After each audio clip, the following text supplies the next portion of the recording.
I'm moving to Barcelona. Kind of. Okay, so quick story time. A couple months ago, my partner was browsing through some apartments in Europe on Airbnb, kind of fantasizing about what it would be like to get away from our -40 Canadian winters. And she stumbled upon this apartment in Barcelona that was really cool and it was kind of affordable, and she showed it to me and she was just like, whoa, this is kind of a cool place. And then I said, we should totally book it. And she was like, wait, what, really? I was like, yeah, we should definitely book it. And so we booked it. So long story short, we're moving to Barcelona for 3 months this winter, and I couldn't be more excited. But now that the fantasy is kind of over of the whole thing, the reality hits. We're leaving in just over 48 hours, and I still haven't packed. And as a photographer and videographer who's going to be in Europe for 3 months, there's a lot of stuff that I want to bring because there's a lot of stuff that I want to create. We purposely decided that this 3-month trip, we're gonna kind of set work aside and we're just gonna focus on refilling our creative well and creating things that we're really excited and passionate about before we get into a busy summer work season. So without any further ado, let's jump straight into my photography and videography packing list to move to Barcelona. Let's get into it. So we're gonna start off packing the Nanuk 935, which is such an excellent gear case because you can carry it on flights and it provides such great protection. For film bodies, we're gonna bring both Sony A7IVs as well as a Minolta X700 film camera.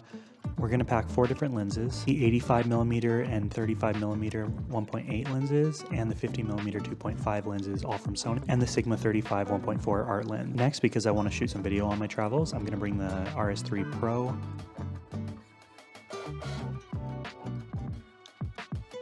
But it's actually pretty awkward to fit in there, so I'm gonna actually have to layer some gear on top of it, but not without protecting it from getting scratched.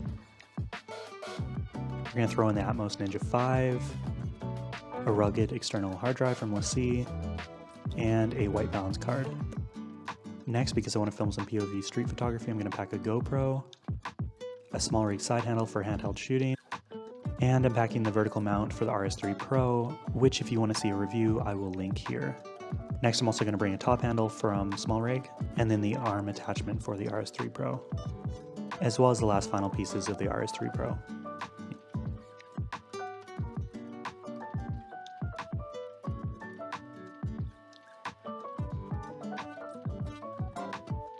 I'm also going to bring some lens adapters by Newer, which allows me to step up my lens filter size, so I don't have to spend money on a 49mm ND filter.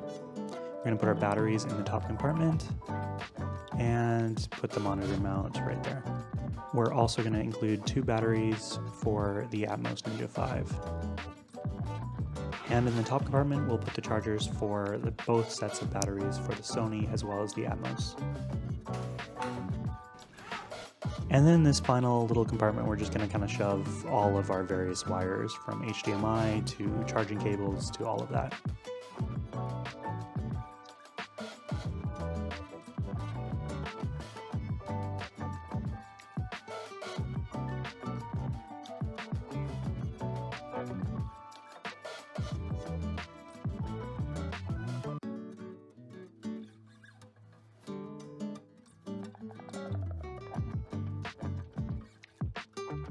We'll throw in an extra roll of film for the X700. And because this is worth a lot, we're gonna put a Apple AirTag, but I'm gonna hide that somewhere.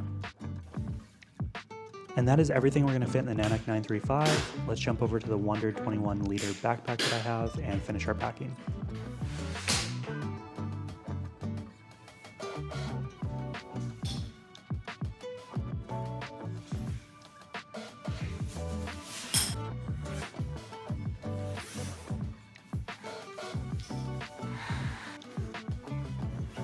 We're going to start off by putting in the Tamron 150-500. That's going to take pretty much half the camera cube, but it's a great spot to put it. Next, we're going to put in our 2 ND filters from Freewell, as well as a polarizer filter. And in these 2 remaining spots, we're going to put the 24mm GM lens, as well as the second Sony A7IV bodies, but we are filming on that right now, so we'll just leave it for now. In the top compartment, we're going to put the Rode Wireless Go 2, 2 disposable film cameras from Fuji because they're super cheap and you feel safe handing them to a stranger to take a photo, an Aperture LED light panel, the DJI ON4, which I still use and love this little gimbal,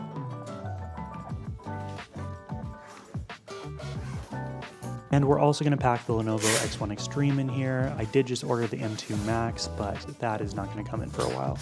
So sadly, it's not coming to Barcelona.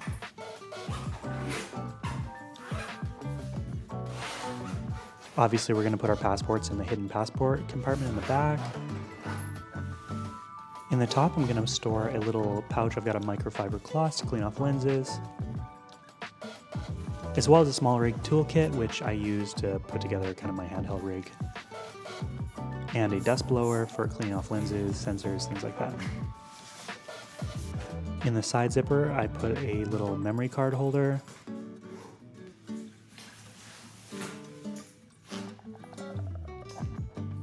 and in the tripod mount, I'm going to put my GorillaPod 3K Pro Kit. Also, almost forgot my AirPods, which I'm going to throw in the top compartment. And again, because there's a lot of valuable stuff in here, I'm going to put an Apple AirTag and hide that somewhere. Okay, so everything's pretty much packed, but we've kind of got a little bit of problem right now because I've got the suitcase packed, all my clothes are in here, but I'm a big coffee guy and I'm kind of struggling with the fact that I don't want to leave all my coffee stuff behind because, I mean, once you're used to a certain lifestyle, you gotta maintain. But then the problem with that is that this is like all my coffee stuff. And now, fingers crossed that this isn't gonna be too heavy. I guess we'll see. Gotta put on Thursdays.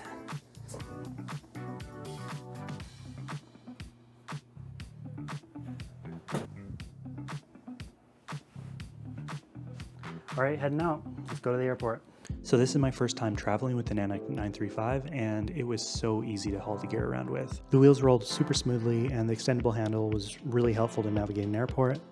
And because of how well organized you can make it, going through security was a breeze. We started off our trip flying out of the Calgary International Airport, catching an 8:30 p.m. flight to London Heathrow, which would arrive about 12 p.m. their time the next day.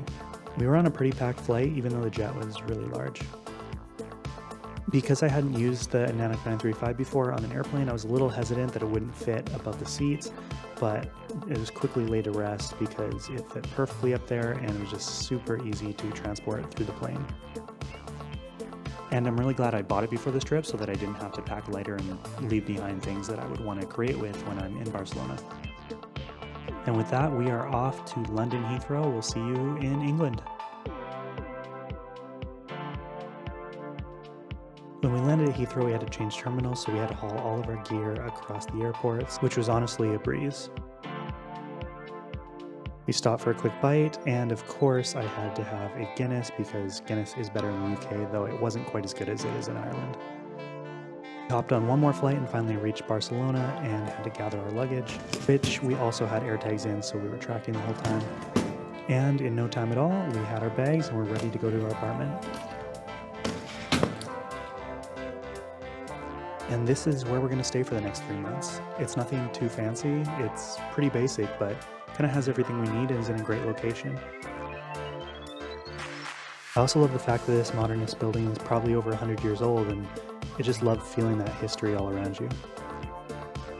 Well, we made it to Barcelona, and for the next 3 months, we're going to be in this 100-plus-year-old apartment, kind of seeing what life here is like, because again, we've never been here before. And while we're here, I plan on doing a lot of photography. We have a couple trips to other countries coming up, and I want to bring you guys along for all of it. So if you want to see what a photographer's life in Barcelona is going to be like, give me a subscribe, and I'd love to bring you along.